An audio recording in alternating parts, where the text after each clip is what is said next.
Welcome to the Funeral Funds Life Insurance Podcast. I'm your host, Randy Vandervate from Funeral Funds of America, and you can find us at funeralfunds.com. That's funeral, Funds.com. Whether you're interested in term life, whole life, annuities, disability, business continuation, or final expense life insurance funding, we have you covered. Our team of experienced professionals will guide you through the complexities of insurance products to help you make an informed decision. In this podcast, I'm going to be discussing who is burial insurance appropriate for. So I've got 4 topics I'd like to go over today.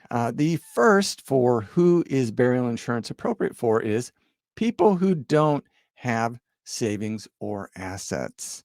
And think about this. If you don't have adequate savings in the bank or money stashed away or adequate assets that can be sold to pay for your final expenses or burial insurance, then final expense life insurance, burial insurance is a great option. Now, I'll add even one caveat to that is that even if you do have enough assets, a lot of times they are not liquid assets. So if it's like property that needs to be sold, I mean, that can take months or even a year in the wrong market to sell.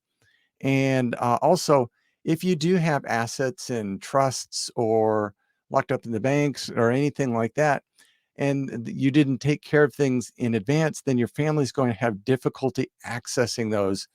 And let's just be realistic. After you pass away, the family's going to need money fast. It's not like they're going to have 4, 5, 6 months to be able to, pay for this and get access to those assets that you might have. So if you don't have those savings, if you don't have liquid assets, then burial insurance is a terrific product because the type of product we help people with is first day coverage. And we don't recommend plans that have 2-year waiting periods. So 2-year waiting period means if you die in the first 2 years, the insurance company is not going to pay a penny in death benefits. They'll give you your premium back and a small interest rate, but that's not that's not what you want your family to have. You want your family to have, the 10, 15, $20,000, not the $200 or $300 you may have put in premiums. So, yeah. The number 2 option on who is burial insurance appropriate for is people who are on a tight budget. If you're on a fixed or limited income and you're on Social Security or disability or something like that, you don't have the money set aside to like put $10,000 or $15,000 or $20,000 and pay that towards a prepaid burial plan. So if you don't have that money to just do a lump sum, what you can do is just get approved for a policy with first day coverage, make payments to the insurance company. And here's the terrific part about first day coverage that, if you make your first premium payment, you're approved, everything's issued, you make your first premium payment on the first of the month. If you die on the second of the month, the insurance company is going to pay the whole death benefit. So maybe let's say you had a $30 or $40 premium payment on a monthly basis, and you paid your $30 or $40 that first day, and you died the next day, the insurance company would hypothetically have to pay $15,000 or $20,000, whatever your coverage amount was. All of that's going to depend on your age and your health and everything. But yeah, I mean, if you just don't foresee in any way, shape, or form you'll be able to come up with $10,000 or $15,000 in the next year or so, and that's most people, then this burial insurance works terrifically. Now, the fourth point I'd like to cover about who is burial insurance appropriate for is people who don't want to burden their loved ones. So, if you don't care about your kids or family members getting screwed when you die, and pardon my language, but that's what happens, getting screwed the day you die when one day you're here and the next day you're not. And now they've got to come up with $10,000, $15,000, $20,000 out of their own pocket. In most cases, they're going to have to put it on a credit card paying 26% interest. If you don't care about that happening to them, yeah, don't get the insurance. Just screw them. But I'm guessing they're going to care about that. And, you know, eh, our family members want to do right by us. And, we've seen it before when, family members just can't come up with the money because there's no insurance, there's no nothing. And, then the body just gets turned over to the county or the state. And, they're just going to cremate and they're going to kind of treat you the same as they would people who die while they're incarcerated or anything like that. So yeah, it's just it's just not a good thing in most cases. Um, you know, and the key word here is loved ones. People who don't want to burden their loved ones. If you don't love your loved ones, then yeah, screw them. I guess if that's how you're thinking, but you know, you're probably not on this podcast because that's how you feel. You're on this podcast and listening to this because you actually do care for people and you do have loved ones that you want to protect. So burial insurance is just a terrific product for that.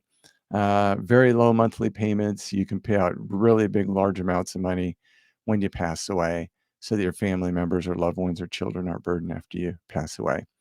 So our fourth and final talking point today on who is burial insurance appropriate for is people with pre-existing medical conditions. Now think about this.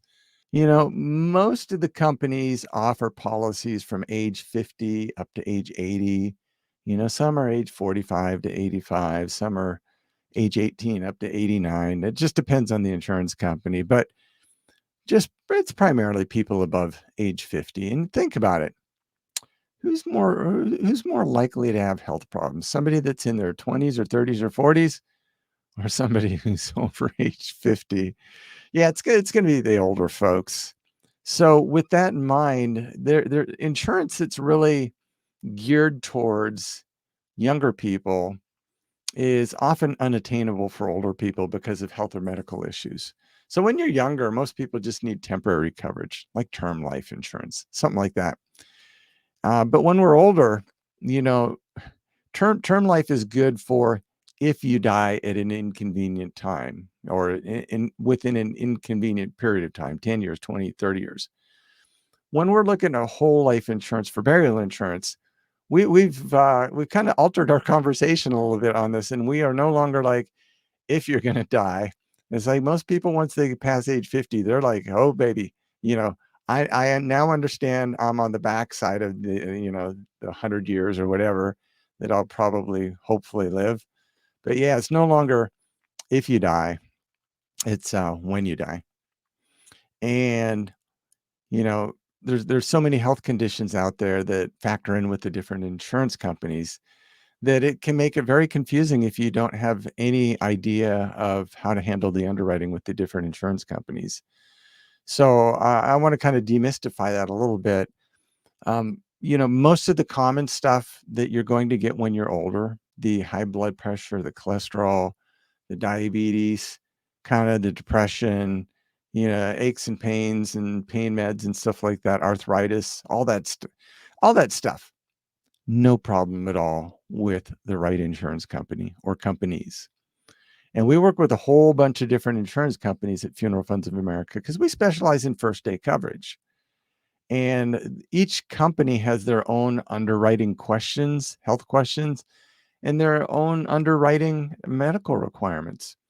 Meaning, they're going to want to know if you have specific health or medical things going. Like if you've got dementia and you're on dementia meds, yeah, you're not getting first day coverage, right? If you've just been diagnosed with cancer, you're not getting first day coverage.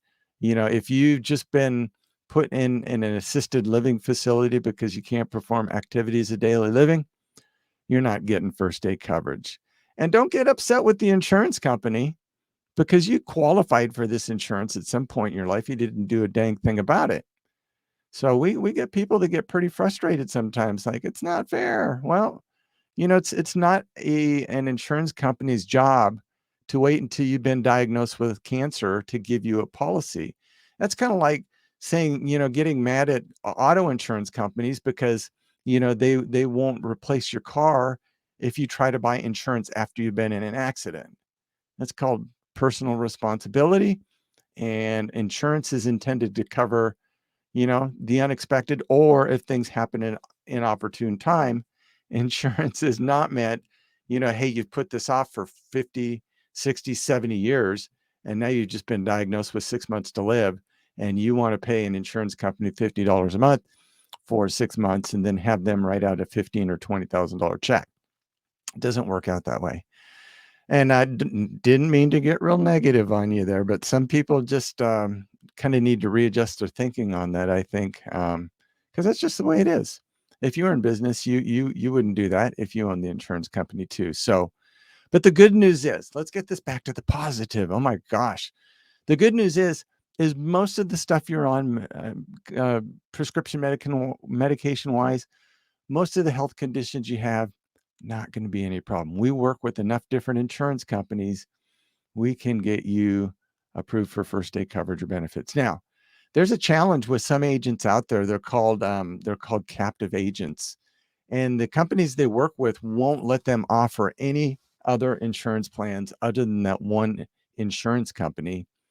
And because of that, you've only got access to one policy, and often the underwriting on those is more strict, and they are generally much more expensive. So we don't recommend that. If you go to YouTube, we've got, I think I did 310 videos on pricing for every single age from 50 to 85, male to female. And we just really took people on a detailed walk through that. So take a look at that, and that will give you a real good idea pricing wise. But so there we go. That's this podcast. Who's burial insurance for? I hope that was helpful. My name is Randy Vandervate, and Funeral Funds of America can help you qualify for first day coverage or benefits at funeralfunds.com. That's funds.com. Our phone number is 888-862-9456. We will be blessed to help you with this in the future. Until that date comes, stay safe, take care, and have a nice day. Bye-bye.